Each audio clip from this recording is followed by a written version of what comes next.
que es la casa de muchos juzgadores federales que nos encontramos adscritos a este circuito y en todo el país.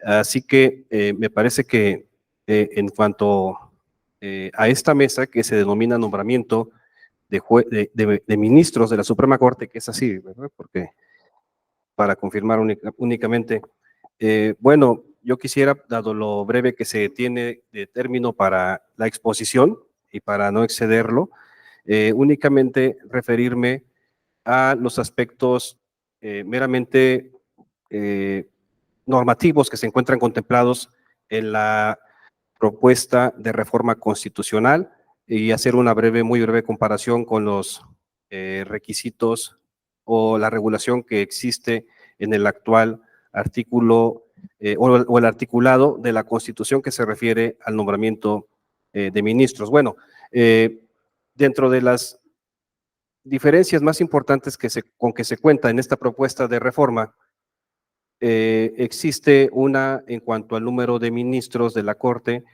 que se reduce de 11 a 9 ministros en una reducción que ustedes habrán de recordar en el año de 1994, cuando se da la reforma también constitucional que se crea el Consejo de la Judicatura Federal, hubo una reducción de 21 ministros a los actuales 11 y ahora se pretende reducirlos a 9.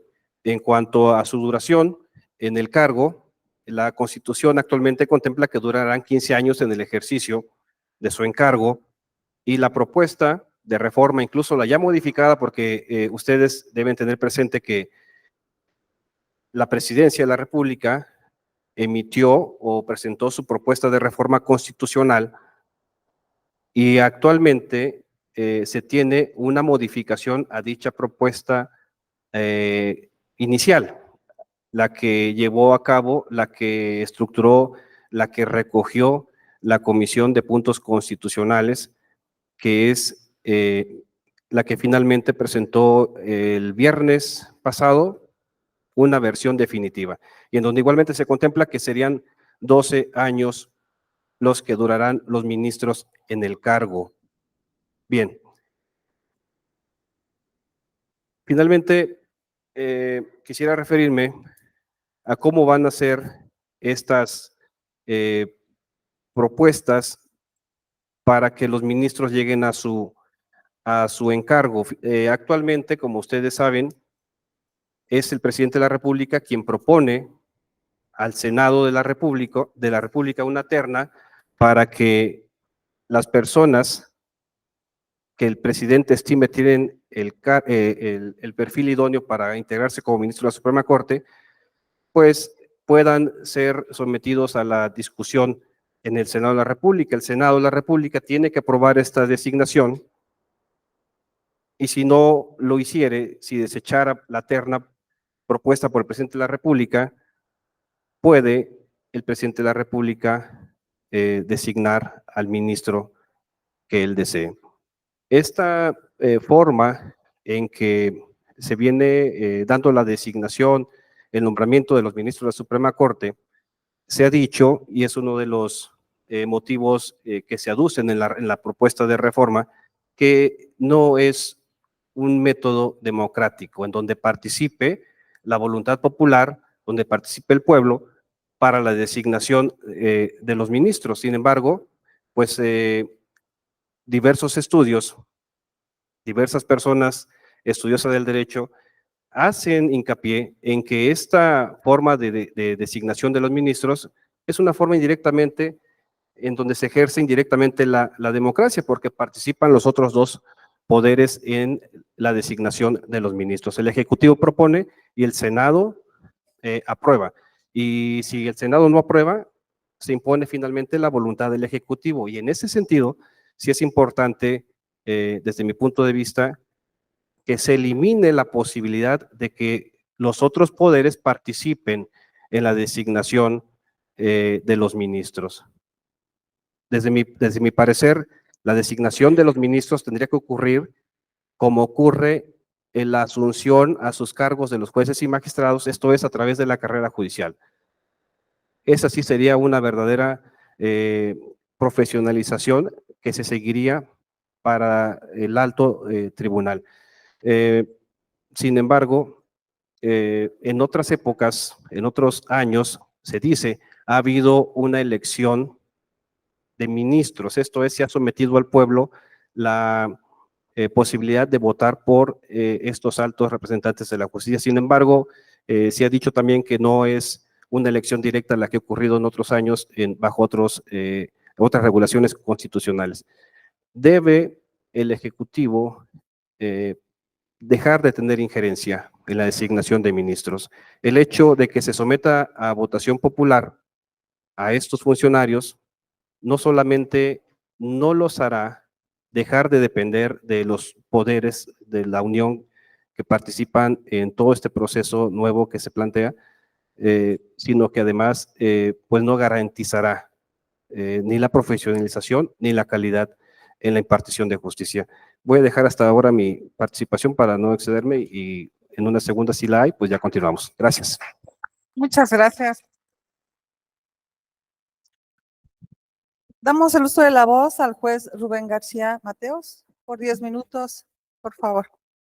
Bien, buenas tardes. Según la invitación que me tiene acá es relacionada con la designación de jueces de personas juzgadoras por medio de elección popular. El Poder Judicial de la Federación, en la mayoría de los estados que se jactan de ser estados democráticos de derecho, no eligen a sus jueces por voto popular. Los eligen precisamente por la meritocracia. En México hasta este momento no es la excepción. Se pretende hacer una reforma constitucional en la que la designación de las personas juzgadoras sea por voto popular. Nada más alejado que un Estado democrático y social de derecho. Porque la designación de las personas juzgadoras a partir de la pretendida y muy lamentable reforma es que las personas juzgadoras lleguen a ser candidatos, primero, 10 personas propuestas por el presidente de la República, 5 personas propuestas por el legislativo y 10 personas propuestas por la Suprema Corte de Justicia de la Nación.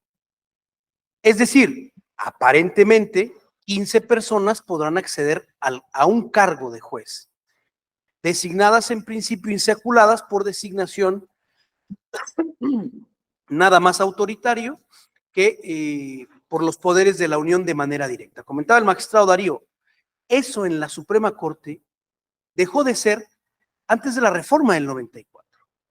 Los designaban las y los ministros a quienes iban a ser jueces y juezas. Y la votación era entre ellos. Ahora se pretende lo mismo, pero en un nivel político. Nada más peligroso en un país que aspire a ser democrático y social de derecho que politizar la justicia. Actualmente, una persona de carrera judicial, ¿sí?, puede aspirar a un cargo de juez hasta 2,300 personas.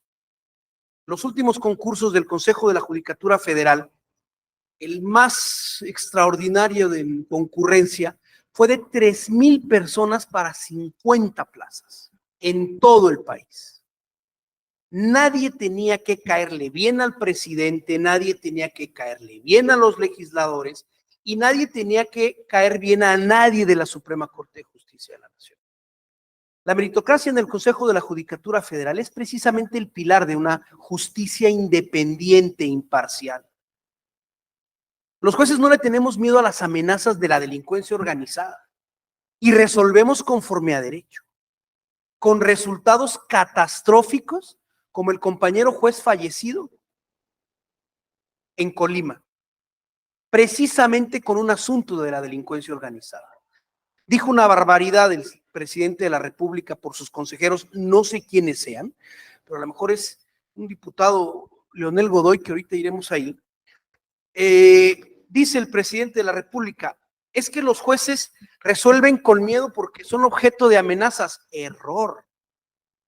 No resolvemos con miedo, incluso frente a una reforma constitucional que nos pretende destituir. aún así seguimos resolviendo conforme a derecho. Decía, nos critican tanto por todo, ¿sí? Que si la prisión preventiva oficiosa los dejan libres, mentira. Que van a salir libres 60,000 personas, mentira. Dice el diputado electo de Lázaro Cárdenas, Michoacán, si es necesario el Estado mexicano, ¿sí? Se saldrá, se llama denunciar, de la Corte Interamericana, de la Convención Americana. Ojalá lo hicieran. ¿Y saben por qué? Porque eso tiene un costo político y económico en contra del Estado. Pero como nadie quiere asumir un costo político derivado de una catástrofe económica por no ser parte de los tratados internacionales, pues entonces es más fácil decir que los jueces y las juezas, que las personas juzgadoras somos corruptos. La elección por voto popular de las personas juzgadoras va a provocar un contacto directo con quienes en este momento no lo tenemos. Legisladores, gobernadores, presidente de la República, ni siquiera con ministros de la Corte. Ha habido concursos, es más, incluso era hasta, durante mucho tiempo era motivo entre nosotros mismos de jactarnos, los que hemos estado en las trincheras en la carrera judicial durante años, decía Darío, 28 años, otros tenemos 25 y más, otros tienen más de 30. Nos jactábamos en muchas ocasiones porque ni siquiera los secretarios de la Corte pasaban los exámenes que sí pasábamos los que estábamos en las trincheras. No tenemos contacto con nadie. La característica de los verdaderos jueces, de las personas juzgadoras, es que ni siquiera andamos en la calle comiendo con senadores, comiendo con diputados. Yo como secretario en algún momento en el estado de Guanajuato llegaban a hablar con nosotros de algún asunto. Es que vengo de parte del senador, perdón, no lo conozco. Y aquí se va a resolver conforme a derecho. Si tiene duda, pase con el magistrado. Y el magistrado, no, atiéndalo usted porque ya sabemos qué quieren. Nada más peligroso que politizar la justicia. Los jueces no estamos acostumbrados, ni es lo ideal, que estemos haciendo de verdad campañas políticas para ser electos. Y después, ¿a quién le vamos a responder? ¿Al que nos propuso? Y si no te quito porque tenemos un tribunal de disciplina a modo. Nada más lamentable en un Estado democrático de derecho, reitero, que politizar la justicia. No sabemos si lo que se quiere es impunidad para lo que venga, porque me parece que están conscientes que el actual poder no va a estar todo el tiempo en el poder. Ni en las peores épocas de aquella dictadura perfecta que mucho critica el presidente, ¿sí?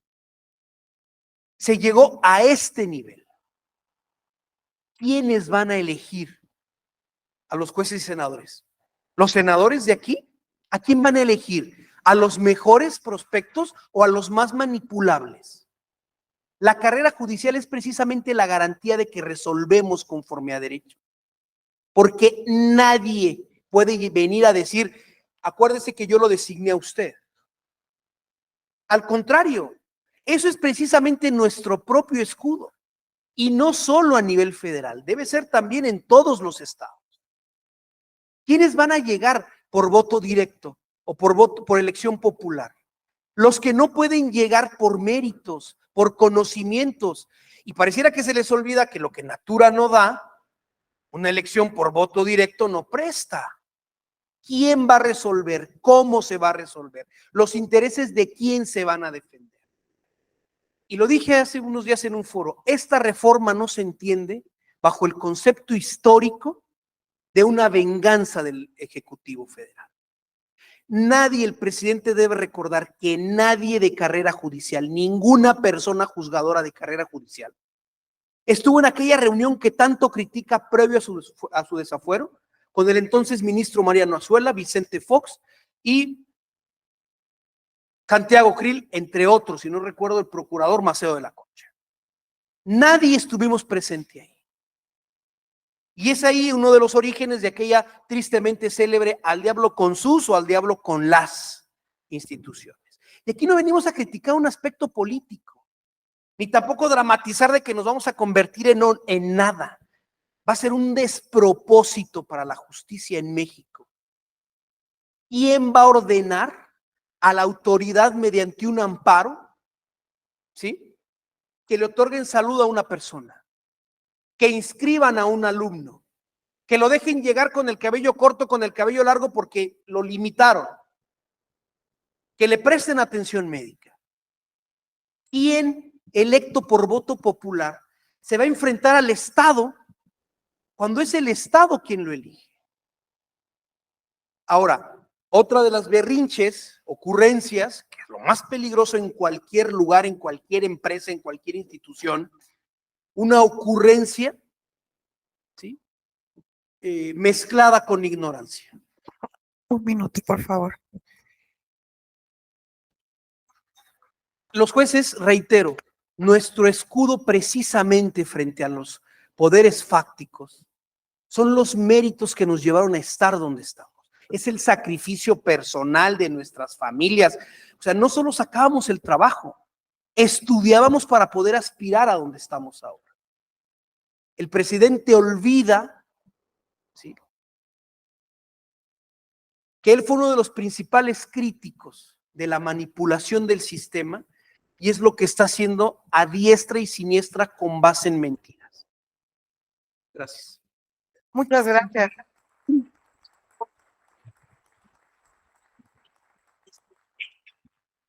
Damos el uso de la voz al licenciado Salvador Molina Navarro. Por 10 minutos, por favor, licenciado. ¿Cómo están? Buenas tardes. No se puede gobernar a base de impulsos y una voluntad caprichosa, sino con sujeción a las leyes, decía Benito Juárez García. Esta frase ya la he utilizado en otros foros en que he participado porque me parece que va muy de la mano con la intentona de reforma al Poder Judicial que se pretende desde el Ejecutivo Federal. El Ejecutivo Federal, les voy a hablar sobre las causas y las consecuencias de esta reforma. El Ejecutivo Federal basa en su exposición de motivos el caso Bolivia como un caso para poder establecer que sí es posible la elección popular, no solamente de los jueces constitucionales o ministros, sino de los magistrados y jueces federales, y lo mismo al interior de los estados, porque se pretende repetir, al menos en Michoacán, ya lo ha dicho el gobernador Bedoya. Solo que en Bolivia esta reforma inició en el 2011 y pretendía resolver la corrupción, el retardo en el dictado de sentencias, la falta de aceptación o descontento de la sociedad con los jueces y magistrados de aquel país. Se aprobó en el 2009, el primer ejercicio de nombramiento de jueces constitucionales fue en el 2011 y luego en el 2017.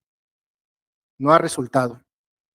Ya hay una manifestación unánime en ese país de que no fue la solución. Entonces, veamos la historia, porque el que no la conoce está obligado a repetirla. También los jueces locales se eligen por elección popular en Estados Unidos, solo que tienen otro sistema de justicia y no podríamos compararlo con el Estado mexicano. En Suiza, 16 estados independientes también eligen jueces por elección popular, y en Japón los designa a los jueces constitucionales el Ejecutivo y después de 10 años son ratificados por voto popular. Estos serían los parámetros sobre los cuales en otros países, son pocos, se han ejercido este tipo de figuras. Sin embargo, hay que ver las causas. ¿Qué sucedió con el Estado mexicano? Todo iba bien hasta que la Corte le dice al presidente Obrador que no a que la Guardia Nacional forme parte de la Sedena, porque la Guardia Nacional es una institución civil y no la podemos militarizar, porque incluso estaríamos dando pie a una interpretación sobre detenciones ilegales y cualquier otro motivo de funcionamiento de las fuerzas federales, de las fuerzas militares. Después el famoso plan B, la reforma electoral, también la Corte le dice que no, porque fue un proceso legislativo amañado, donde a los legisladores les corren traslado con la exposición o de motivos o la propuesta de ley 24 horas antes y la votan sin conocimiento de causa. Los ministros de la Corte dicen no puede ser, tenemos que tener certeza jurídica y entonces va para atrás esa reforma político-electoral. La ley de energía y alguna otra, un decreto que también para mantener información sesgada. Esto fue lo que realmente motivó a Obrador a empezar a hablar mal de los ministros y de los jueces y magistrados federales. Esos son las verdaderas causas. ¿Qué pretende resolver? Vamos a resolver la corrupción al interior del Poder Judicial Federal. Sabemos, dice el Ejecutivo Federal, que los jueces y magistrados son corruptos como si se tratara de una generalidad. Indudablemente debe haberlos. Estamos en un estado mexicano donde la corrupción es un factor importante de preocupación. Yo no conozco ningún caso en particular, soy abogado litigante, incluso me ha tocado estar en audiencia con el compañero juez y puedo dar cuenta de que las resoluciones se toman con base a interpretación y a la ley que aplican en el momento aplicable vigente. No sé si existan o no existan casos de corrupción, probablemente los existan, pero vamos a ver si esta reforma lo resuelve. El descontento de la gente, sí sabemos que hay descontento social en todos los niveles de gobierno. Sí sabemos que se necesita una reforma al Poder Judicial, pero tiene que ser una reforma constitucional y convencional. Se ha hablado mucho de la carrera judicial. El artículo 100 de la Constitución Política de los Estados Unidos Mexicanos habla de la creación del Consejo de la Judicatura Federal y ahí constitucionalmente se establece la carrera judicial. Esta reforma es una reforma importante y es una reforma ambiciosa, pero hay que estructurarla concienzudamente a partir de un razonamiento lógico, jurídico, firme, pleno y que convenza a la sociedad. Tenemos jueces de control y jueces de juicio oral. La reforma no distingue. En septiembre del 2025 se van los jueces. ¿Qué va a pasar con mi juicio oral? ¿Vamos a anularlo con la carga para la víctima que eso puede generar o injusticiable para al acusado? ¿Qué va a pasar con las pruebas? ¿Se van a perder? No vemos esa parte en la reforma. No vemos esa preocupación. ¿Cómo vamos a atender el sistema de justicia penal federal o el sistema de justicia federal de los estados? ¿Va a haber nulidades de juicio? ¿Vamos a perder certeza jurídica? ¿Quién me va a resolver? ¿Cómo vamos a elegir un juez que resuelva mi causa? ¿Por elección popular? Ok. Se dice por parte del Ejecutivo Federal, es que la sociedad debe de proponer a sus jueces. ¿Realmente vamos a proponer nuestros jueces? Yo no veo ningún apartado donde cualquier persona que se crea con capacidad realice los procedimientos y se inscriba. Yo, Salvador Molina, me quiero inscribir para ser ministro de la Corte. No, señor, si no te propone el Senado, el diputado, el de la Suprema Corte de Justicia de la Nación o del Ejecutivo, pues no vas a entrar. Y ellos van a proponer 10 por poder. ¿Dónde está la elección de la ciudadanía? ¿A quiénes vamos a elegir? ¿A que nos impongan que elijamos? ¿Bajo qué parámetros? ¿Qué va a generar esta reforma? Violación a los derechos laborales que también son convencionales. ¿Y qué vamos a tener con los magistrados y jueces que en septiembre del 25 se vayan? Porque constitucionalmente están nombrados. Y dice, también critico bastante por sus posicionamientos, últimos dos, al senador Godoy, Leonel Godoy. Él dice, bueno, pues reformemos el artículo primero constitucional, salgámonos de la Corte Interamericana o de la Comisión Interamericana de Derechos Humanos, de la OEA, pero además ampliemos el catálogo de delitos constitucionales en el artículo 19 constitucional de prisión preventiva oficiosa. ¿Qué consecuencias tienen estas palabras de un legislador? No es nada más un dicho porque no es politiquería. Esto genera incumplimiento del Estado mexicano a todos los convenios o tratados internacionales que se han firmado y no solamente en materia de jurisdiccional penal, laboral, en materia de derechos humanos, en materia de garantías de la judicatura, que también son tratados internacionales o derechos convencionales y constitucionales. Vamos a cambiar la Constitución. ¿De verdad hemos revisado la reforma?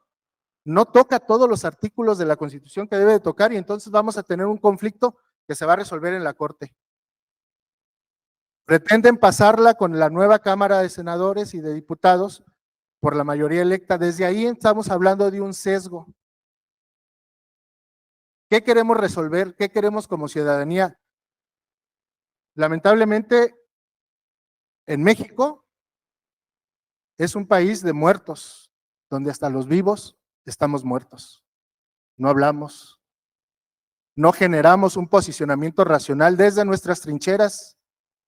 Hoy, el Poder Judicial Federal, al menos en el 11º circuito, inició un paro de labores. ¿Qué consecuencia trae esto para los que litigamos y para los justiciables? Hubo uno anterior y el Consejo del Poder Judicial no declaró días inhábiles. ¿Y qué hacíamos? Nos corrían términos sin poder ingresar a los juzgados.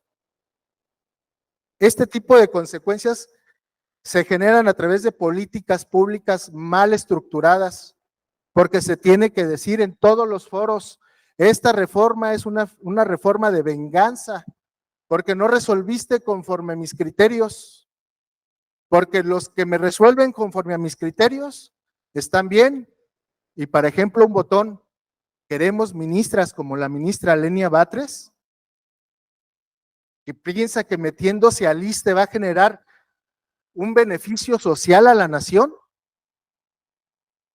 Necesitamos juristas valientes, personas con capacidad, que estén sometidas a una escuela judicial, porque no es cierto que los jueces y los magistrados son perennes. No, yo puedo ir a meter una queja y se va a revisar y se puede destituir. Cerramos, por favor, licenciado. Generemos convicción desde nuestras trincheras, porque esta reforma judicial nos va a tocar a todos y es una obligación nacional exponer nuestro punto de vista. Muchas gracias. Muchas gracias, licenciado.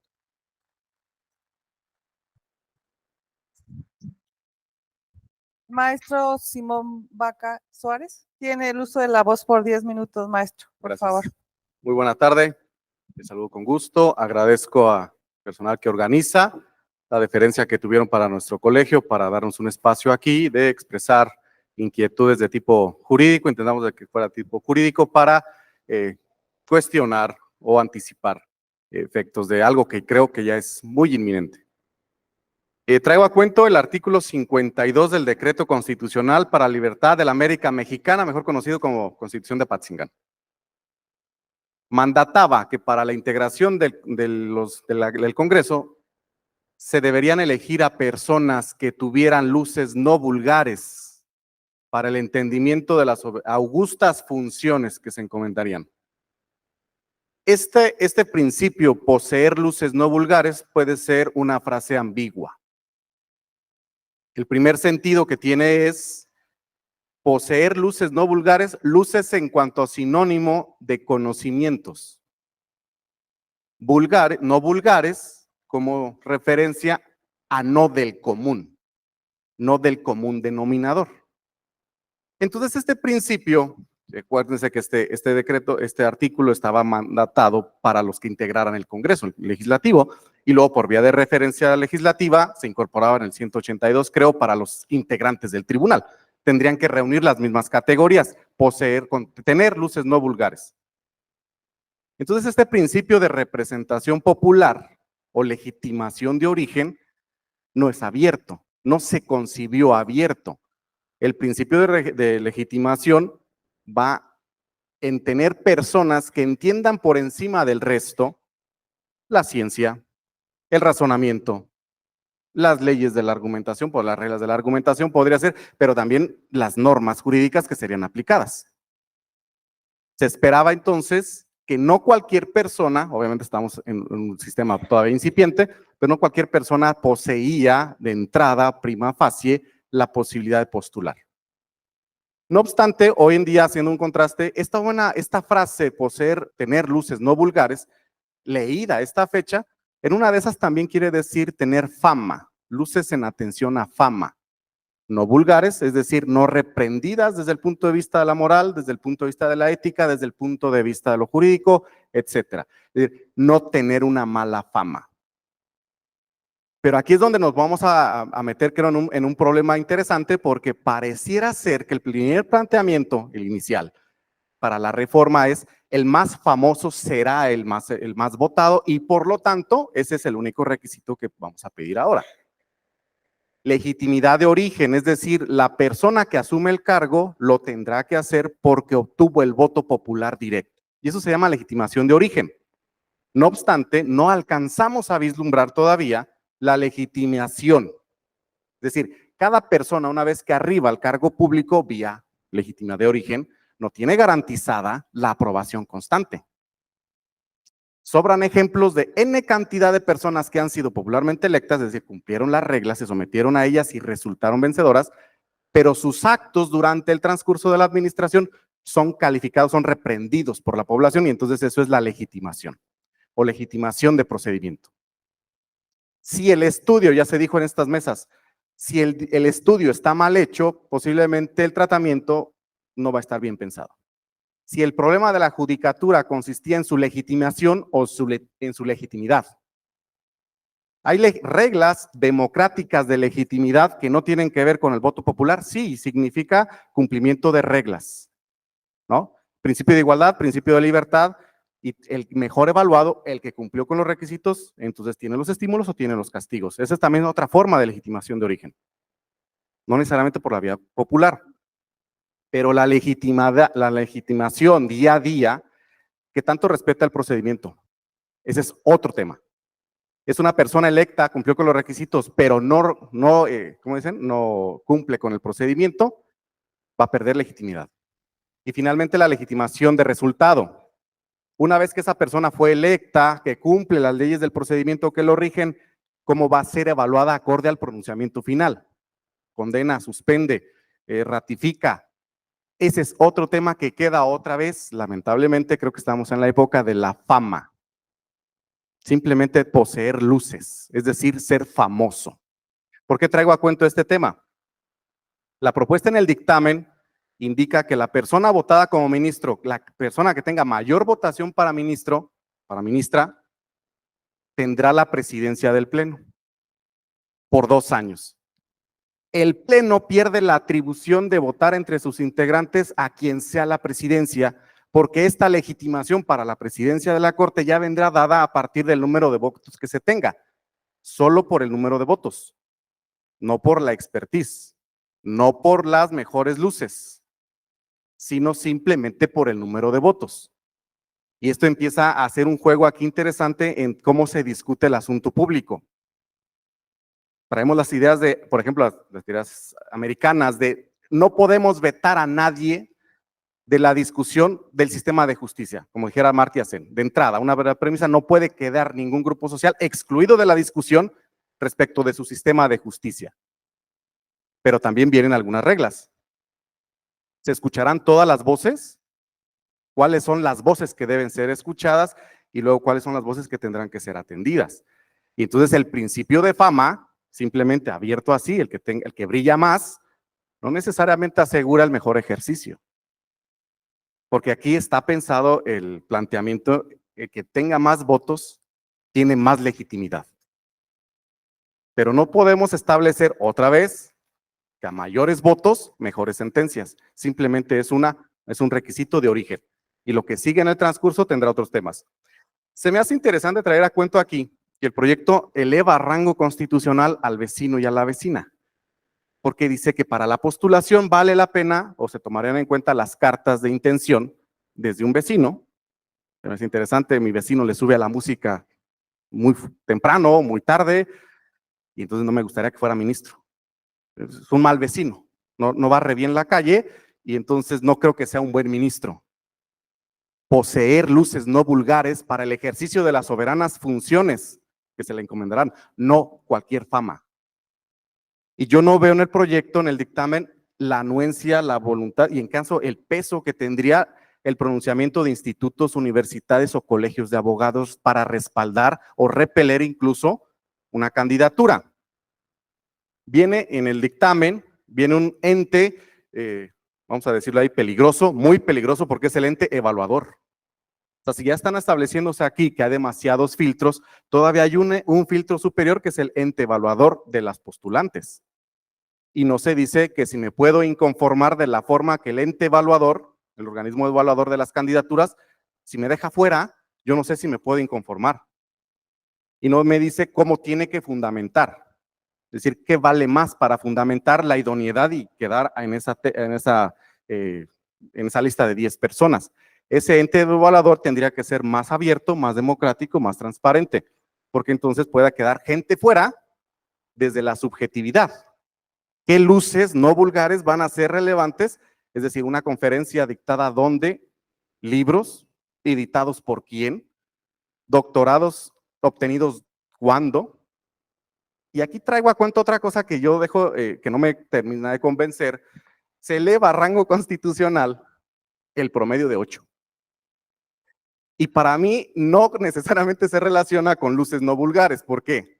Dice que puedo postular si tuve en la licenciatura promedio arriba de 8, pero estamos condicionando a la persona que se va a postular 10 años después de haber egresado a esa persona que egresó.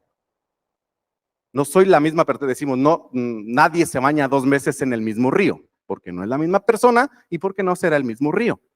Luego me condicionan a mí de estudiante, a mi Simón universitario que con sus pocas experiencias y con sus muchas inquietudes perdió promedio y perjudicó a Simón Grande que pensaba postular para la Corte. El promedio no se hace relevante. Puede ser, creo, sin denostarlo obviamente, pero no tiene que ser el criterio constitucional. Podría ser un criterio de definición. Me dice también es el promedio que si van en especialidades, doctorados, entonces el promedio sea 9.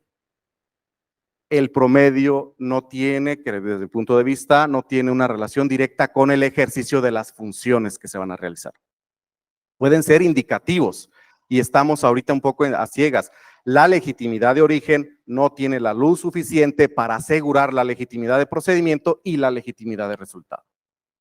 Y en esta legitimidad de resultado prende las luces y llama la atención el Tribunal de Disciplina, porque puede hacer que si no te disciplinas, puede ser llevado a procedimiento, aunque respetes procedimiento y aunque hayas cumplido la regla.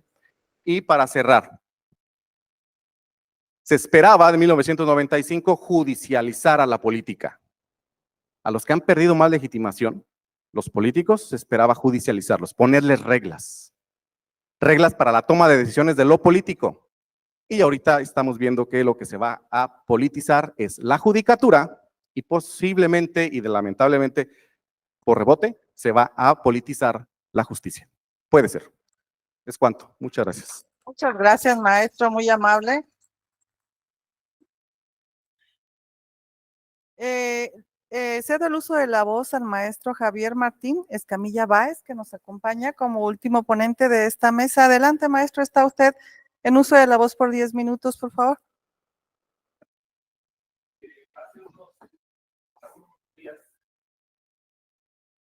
Hace unos días veía ahí en las notas periodísticas una ministra que manifestaba que todo este tema y la resistencia de los integrantes del Poder Judicial contra esta reforma era principalmente por aspectos de afectaciones a sus derechos laborales. Considero que eso no es cierto. Hay afectaciones a derechos más importantes en nuestro Estado de Derecho. Uno de ellos es el derecho a la independencia judicial, del que todos somos titulares, no solo los integrantes del Poder Judicial, sino todos los ciudadanos. Entonces, me permito en estos breves minutos traer algunos comentarios acerca del estándar interamericano en materia de la independencia judicial y si este se verá respetado o no por la reforma judicial que se nos está presentando. Hay que recordar, porque estamos poco habituados ya a hablar de independencia judicial.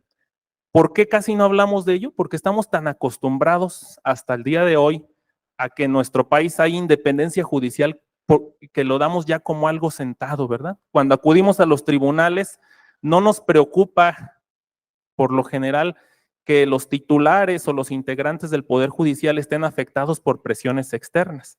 Damos por sentado, principalmente, que hay independencia judicial. Pero, pues, es una idea que vale la pena recordar.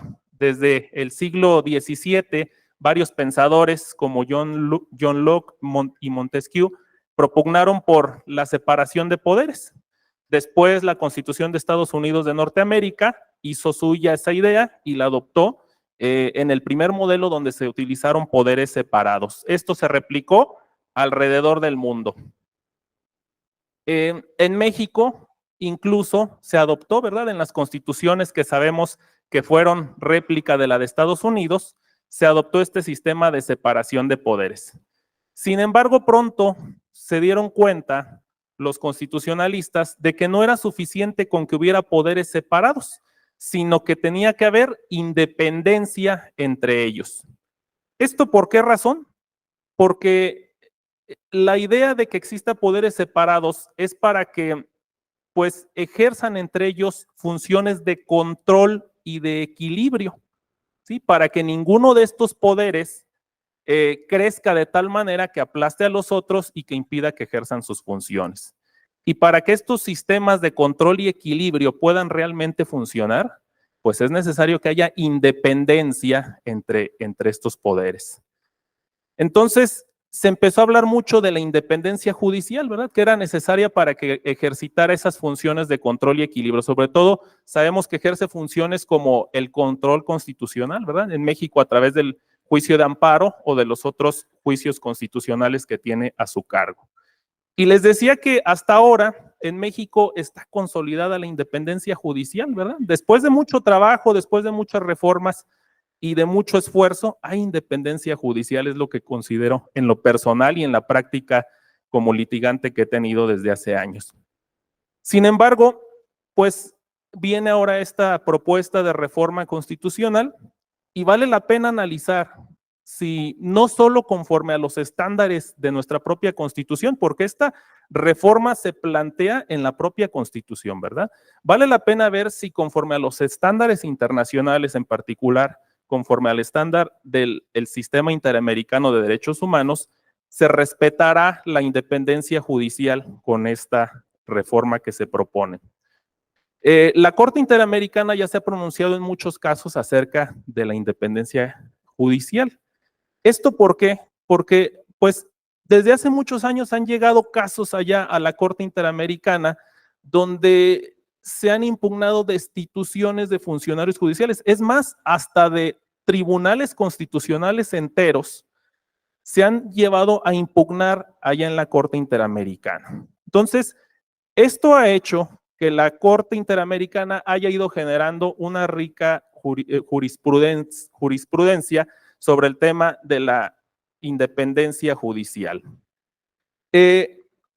La Corte Interamericana, y voy a citar, nos menciona que la independencia judicial es un producto de la separación de los poderes públicos en el Estado moderno que tiene como objetivo, notemos, evitar que el sistema judicial y sus integrantes se vean sometidos a restricciones indebidas en el ejercicio de su función por parte de órganos ajenos al Poder Judicial o incluso por parte de aquellos magistrados que ejercen funciones de revisión o apelación, así como evitar las presiones externas o injerencias indebidas en el Poder Judicial por parte del resto del Estado. ¿Sí? Y hay abundante jurisprudencia en ese sentido por parte de la Corte Interamericana. Ahora, esto también es muy importante. La Corte Interamericana ha mencionado que la independencia judicial tiene dos facetas y las dos se protegen. Una es la faceta institucional, protege a toda la institución del Poder Judicial, ¿verdad?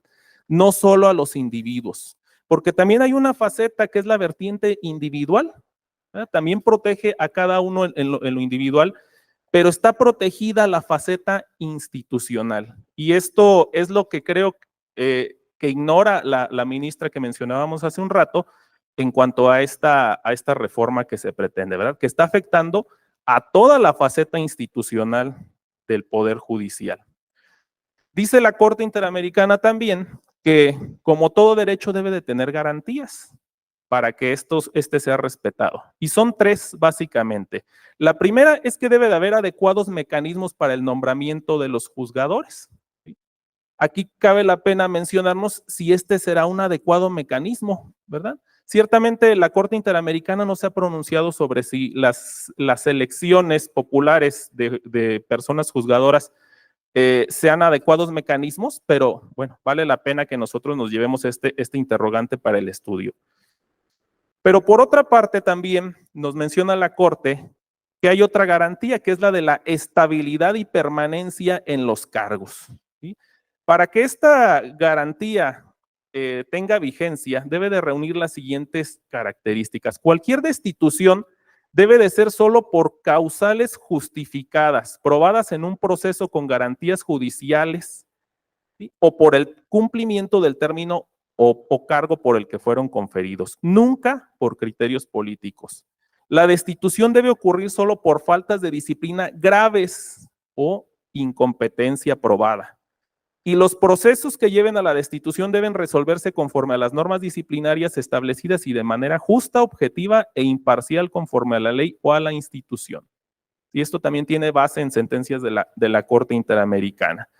La Corte Interamericana, en un caso específico, caso Aguinaga-Ayllón de 2023, menciona que es considerada una violación a la independencia judicial el cese masivo y arbitrario de juzgadores, que creo que sin duda alguna es lo que vamos a ver, ¿verdad? Si se llega a concretar esta reforma. Finalmente, la Corte dice que la última garantía es la de la protección contra presiones externas e impone al Estado la obligación de abstenerse de realizar injerencias indebidas en el Poder Judicial o en sus integrantes. La Corte Interamericana en este sentido ha mencionado que es válido llevar a debate público el funcionamiento y la calidad en la impartición de justicia. Los juzgadores como funcionarios públicos saben que deben de estar sometidos a este escrutinio, pero no debe de haber expresiones que pues de alguna manera denosten de una manera injustificada al Poder Judicial, porque eso pues ya se puede constituir en una presión externa e indebida. En conclusión, pues consideramos que conforme a los estándares de la Corte Interamericana, el estándar del sistema interamericano, esta reforma que se propone pues viola el principio de independencia judicial, en particular porque atenta contra la garantía de la estabilidad y permanencia en los cargos de las personas juzgadoras. Muchas gracias.